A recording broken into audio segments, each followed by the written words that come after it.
여러분 안녕하십니까? 지난해 77 디도스 대란에 이어 다시 한번 디도스 대란으로 소란스러웠던 한 주였습니다. 여러분 PC는 별탈 없으신가요? 3월 둘째 주 알짜 뉴스 주요 소식부터 살펴보겠습니다. 샌드브릿지 칩셋 오류로 리콜 사태까지 이어졌던 인텔 P67, H67 메인보드가 새롭게 출시되고 있습니다. 아수스와 에즈락, 기가바이트, MSI 등의 메인보드 제조사들은 시리얼 ATA 오류 문제를 해결한 제품들을 속속 내놓고 있는데요. 새롭게 출시된 메인보드에는 제품명 뒤에 B3라는 문구가 추가돼 이전 모델과 구분할 수 있게 해놨습니다. 새롭게 제품이 출시됨에 따라 잠시 움츠러들었던 CPU와 메인보드 시장 또한 다시금 활기를 찾게 될 것으로 보입니다. SK텔레콤은 애플의 아이폰4를 오는 16일 정식 출시하기로 하고 지난 9일부터 사전 예약 가입을 받고 있습니다. 한편 SK텔레콤은 제조상 품질에 이상이 있을 경우 7일 이내에 교환해주는 등 AS 정책을 개선했다고 밝혔습니다. 이에 KT도 새로운 AS 개선안을 발표해 맞대응에 나섰습니다. 삼성전자와 LG전자 간 3D TV 기술 공방이 치열해지고 있는 가운데 고위 임원들까지 가세해 경쟁사 기술을 깎아내리는 등 원색적인 비방 수준까지 치닫고 있어 소비자들의 혼란이 가중되고 있습니다. 지난해 아이패드가 출시된 이후 60여 개가 넘는 업체들이 태블릿 PC 시장에 뛰어들어 현재 판매 중이거나 출시 대기 중인 태블릿 PC가 100종류가 넘는 것으로 조사됐다고 미국 시장 컨설팅 업체가 전했습니다.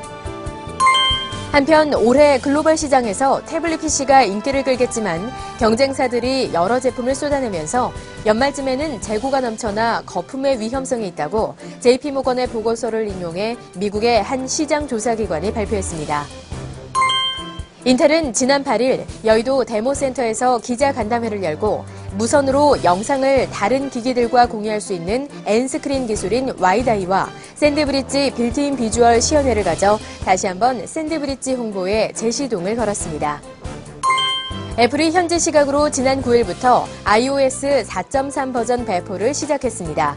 최대 5개까지 아이폰을 공유기로 활용할 수 있는 핫스팟 기능과 홈쉐어링 기능 등이 추가됐으며 웹브라우저 속도 또한 2배 정도 빨라졌다고 합니다. 넥슨 모바일이 스마트 기기들로 급성장하는 모바일 시장에 올해 35종류의 신작 게임을 선보이는 등 본격적인 멀티플랫폼 공략을 위한 공격적인 행보에 나섰습니다. 국회 법사위에서 게임법 개정안 수정 의결 처리를 결정함에 따라 이르면 상반기 중 국내 앱스토어 등 오픈마켓에서 게임 카테고리가 열릴 전망입니다.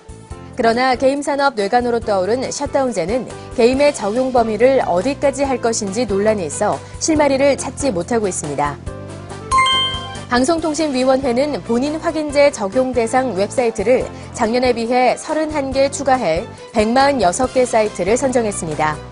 한편 페이스북이나 트위터 등 소셜 네트워크 서비스를 통한 게시글에 댓글을 작성하는 이른바 소셜 댓글에 대한 본인 확인제는 제외한다고 밝혔습니다.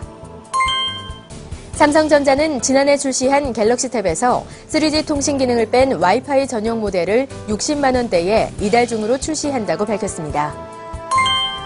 최근 디도스 대란 등으로 악성 코드 주범으로 지목된 인터넷 익스플로러의 액티브X를 대체하기 위한 가이드라인을 이달 중으로 발표할 것이라고 방송통신위원회는 밝혔습니다. 앞으로 스마트폰에는 삼성전자의 천지인이나 LG전자의 나라끌, 그리고 펜텍의 스카이 등 3가지 한글 입력 방식을 모두 탑재하는 방안이 추진됩니다. 또한 일반 휴대전화에서는 삼성전자의 천지인을 표준화하기로 제조사와 통신사가 합의했다고 방송통신위원회가 밝혔습니다. 대표적인 소셜 네트워크 서비스인 트위터에서는 정부 정책에 우호적인 글보다 비판적인 글이 더 잘 전파된다고 서울대 장덕진 교수팀이 연구조사 결과를 발표했습니다.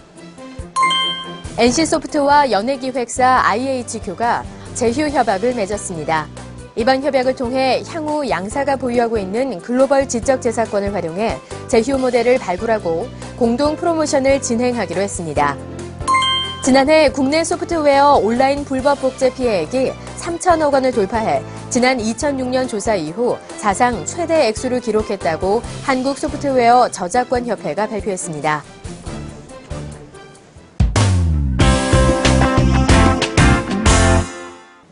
앞에서도 잠깐 전해드렸는데요. 지난해 아바타와 월드컵으로 3D TV가 열풍을 일으켰었죠. 그런데 최근 삼성전자와 LG전자가 그 기술 방식을 놓고 논쟁을 넘어 원색적인 비난의 수준까지 치닫고 있습니다. 그 내막을 이상훈 기자가 취재했습니다. 3D TV 방식을 둘러싸고 삼성전자와 LG전자 간 비방이 도를 넘어섰습니다. 삼성전자와 LG전자는 양사의 고급 모델에 포함되는 3D 영상 재생 기능에 대해 자사 제품이 보다 우수하다고 주장하고 있습니다. 먼저 공격의 포문을 연 쪽은 LG전자입니다. LG전자는 지난 2월 16일 편광 필름 패턴을 적용한 FPR 3D TV를 언론에 공개하면서 기존 셔터글라스 방식의 3D TV를 1세대로 그리고 자사의 필름 패턴 편광 안경 방식을 2세대 TV로 정의 내렸습니다. 공교롭게도 바로 다음 날은 삼성전자의 2011년형 TV 신제품 발표회가 있었습니다. LG전자가 하루 앞서 삼성의 3D TV 기술을 이전 세대로 표현한 것에 대해 삼성전자는 말도 안 되는 소리로 일축했습니다. 그 이유는 편광 필름을 적용한 방식은 훨씬 오래전에 존재했던 기술이며 LG전자는 기술 발전이 없는 편광 필름 방식을 완전히 새로운 기술인 양 보도하고 있기 때문이라고 합니다. 현재 3D 입체 영상을 시청하기 위해서는 왼쪽 눈과 오른쪽 눈에 각기 다른 영상 정보를 전달해 이를 합쳐주는 방식이 유일합니다.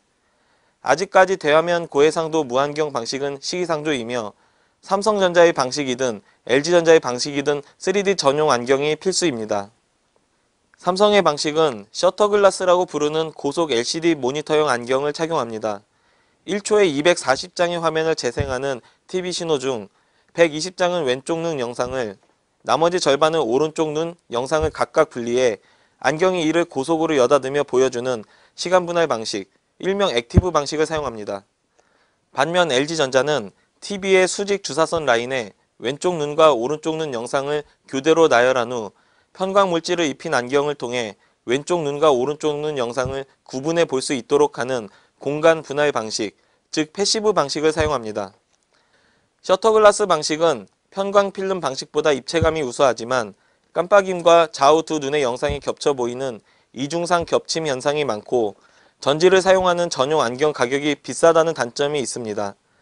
필름 패턴 편광 안경 방식은 이중상 겹침 현상이나 깜빡임이 현저히 낮으며 안경 제조 방식이 단순해 훨씬 저렴한 가격의 안경을 구입할 수 있습니다. 하지만 수직 해상도가 낮아진다는 단점이 존재합니다. 아직 어떤 방식이 소비자들에게 더 유용할지 꼬집어 말하기 어렵습니다. 최근 삼성전자와 LG전자의 고위 임직원들이 직접적으로 상대 제품의 단점을 지적하며 감정 싸움으로 번지고 있습니다. 하지만 두 회사 모두 세계 TV 시장 1, 2위를 주도하고 있는 기업인 만큼 상대 기업 기술을 헐뜯기를 지향하고 3D TV의 단점을 개선해 나가는 데 힘을 모아야 할 것으로 보입니다. 최종 선택은 결국 소비자의 몫입니다. 미디어잇 이상훈입니다.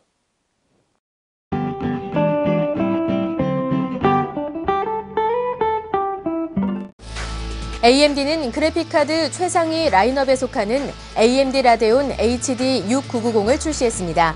이 제품은 현재 출시된 그래픽카드 중 가장 빠른 성능을 보여주며 최상의 개인 그래픽 구현을 위해 AMD의 2세대 다이렉트X 11 지원 아키텍처와 첨단 이미지 성능 기술을 지원합니다. 곧 출시를 앞둔 블랙베리 태블릿이 지난 7일 어도비 발표회장에서 깜짝 등장했습니다.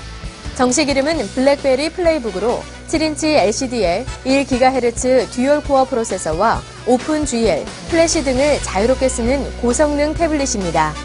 정확한 출시 일정은 아직 잡히지 않았고 가격은 통신사에 따라 다르지만 $500 수준이 될 것으로 밝혀졌습니다. 삼성전자는 다양한 교육 특화 기능을 탑재한 갤럭시 플레이어 70을 출시한다고 밝혔습니다. 이 제품은 800에 480급의 고해상도 5인치 대화면 디스플레이를 적용해 학생들이 동영상 강의 시청 시 칠판에 쓰인 글씨까지도 선명하게 볼 수 있는 것이 특징입니다.